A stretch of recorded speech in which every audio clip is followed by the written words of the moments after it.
c'est l'heure des divers de l'actualité donc dañuy ànd ak yéen suñu mbokk internet yi ñëw sur les divers de l'actualité sportive donc comme ni ñu koy defee saa su nekk dinañu ñëw ànd ak yéen sur la une des journaux dinañu ñëw tamit sur les divers waaye tamit dina am benn fenêtre boo xamante ne di ngeen am les transferts du jour donc dañuy ñëw tamit sur les informations yi nga xamante ne mi ngi tourner autour de la Casa Blanca dañuy dem jël information yi nga xamante ne jóge na ci xëtle yéenekaay bii di Marca ñoom ñi ngi ñëw sur joueur bii di Nico Williams Bomba Nico moom la ñu def ci seen une donc el Madrid s'est plantea seriamente el fichaje del jugador del Atlético donc mu nekk tamit suñu leen ko tekkilee mooy jamono ji le Real de Madrid se penche pour recruter l'attaquant de l'Atlético Bilbao muy kan muy Nico Williams longtemps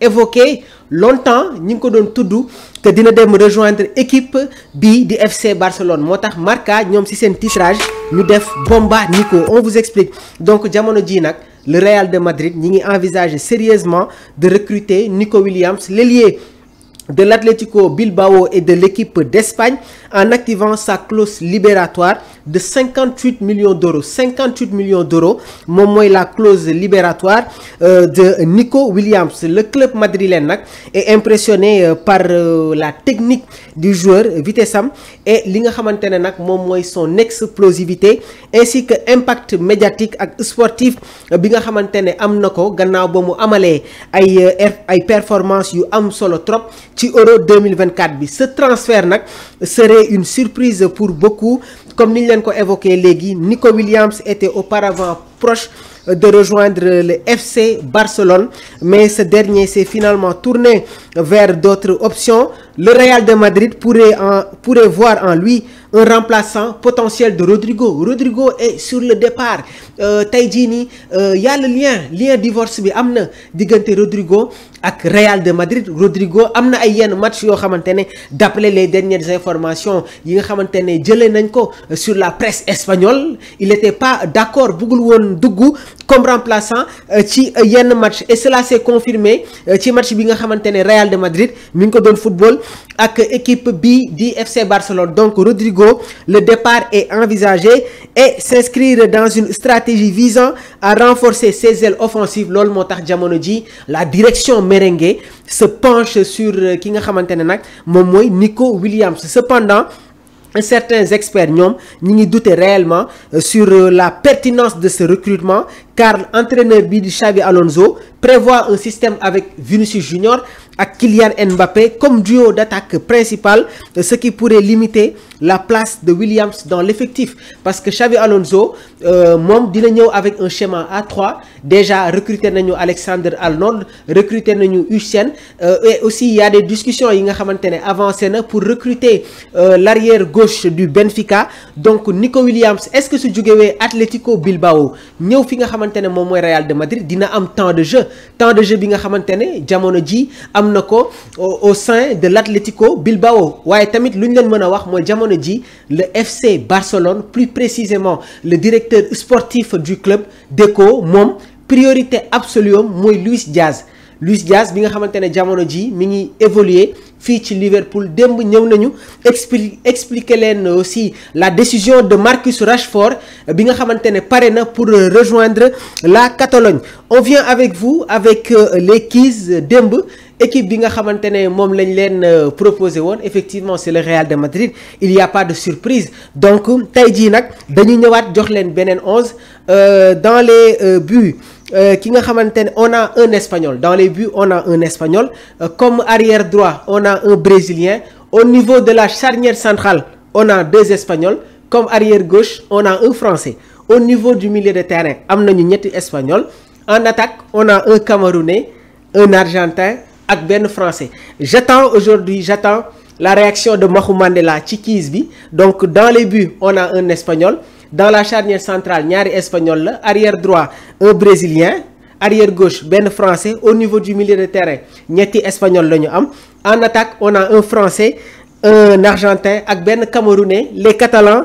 Donc maa ngi xaar ni déjà ngeen jox ma cette réponse. Lamine Yamal sera le prochain numéro 10 du FC Barcelone pour la saison 2025-2026. Donc Lamine Yamal dina hériter officiellement du légendaire maillot numéro 10 du FC Barcelone, laissé vacant par Lionel Messi et porté récemment par Ansu Fati. Jamono ji nag le numéro 10 du FC Barcelone, Ansu Fati qui est sur le départ. Après des concertations, Barcelone décidé nañu jox le numéro 10 à Lamine Yamal. Donc ce changement symbolique dina ça va se considérer avec son 18e anniversaire, donc le 13 juillet 2025, date à laquelle il signera également un nouveau contrat très lucratif avec une clause libératoire fixée à 1 milliard d'euros. Clause libératoire bu Lamine Yamal, gars yi 1 milliard d'euros. Encore une fois, je le répète, Lamine Yamal fera partie des joueurs les plus rémunérés dans le monde du football, avec une clause libératoire fixée à 1 milliard d'euros, marquant ainsi la confiance et l'engagement du club envers lui. Ansu Fati en difficulté cette saison gannaaw bañ ko prêté woon fële ca Brighton, moom itamit jamono ji il a un avenir incertain au niveau du FC Barcelone, plus précisément en Catalogne. Donc nag bi le geste est perçu comme un passage de témoin historique et un pari stratégique du Barça sur Lamine Yamal comme successeur de Lionel Messi. Dañuy ñëw ak yéen tamit sur les graduations yi nga xamante ne jóge na ci de athlétique, donc officiel. Ki nga xamante ne nag moom mooy Pedri, moom moo remporté le meilleur joueur de la saison 2025 par de athlétique. Donc Pedri moom moo remporté le meilleur joueur de la Liga de la saison 2025.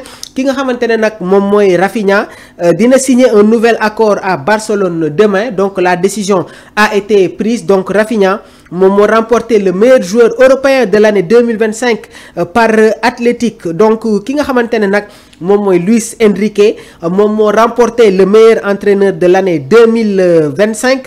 On enchaîne toujours ñëw sur l'équipe de l'année 2025 par athlétique. Il y a des changements, il y a des points d'interrogation. Di ngeen ci xam dara ci compo bi nga xamante ne moom la ñu publier. Dans les buts on a Courtois, dans la charnière centrale on a Virgil van Dijk ak Bastoni nekk un pilier très important ci équipe bii di Inter de Milan. Comme arrière droit, il y a des polémiques entre Achraf Hakimi qui a été sélectionné. Ñu bëri ñu ngi doon xaar ni tamit Jules Koundé mu bokk ci bile 11. Comme arrière gauche, on a le latéral gauche du Paris Saint-Germain muy Nuno Mendes, nekk international portugais. Au niveau du milieu de terrain, Vitinha, Pedri ak Declan Rice. Au niveau du milieu de terrain, il y a un trio composé par le milieu de terrain du Paris Saint-Germain, Vitinha, donc la star, encore une fois, la plaque tournante du FC Barcelone muy Pedri, ak Declan Rice qui est en train de faire une fin de saison étincelante ak équipe bii di Arsenal. En attaque foofu la polémique bi gën a nekk en attaque, parce que Ousmane Dembélé moom la ñu gis, Rafinha ak Mohamed Salah. La question que l'on se pose mooy pourquoi Lamine Yamal ne figure pas dans cette équipe type de l'année 2025. Donc loolu tamit indi na vraiment ay polémique après la publication de ce 11 par Athletic. Aujourd'hui est le jour, Hansi Flick signe un nouvel accord à Barcelone jusqu'en juin 2025. Donc ki nga xamante ne moom mooy Hansi Flick signé na un nouvel accord ak équipe am bii di FC Barcelone jusqu'en juin 2027. Nuno Espirito Santos, l'entraîneur de Nottingham Forest, moom moo remporté le meilleur entraîneur de Premier League de l'année 2025.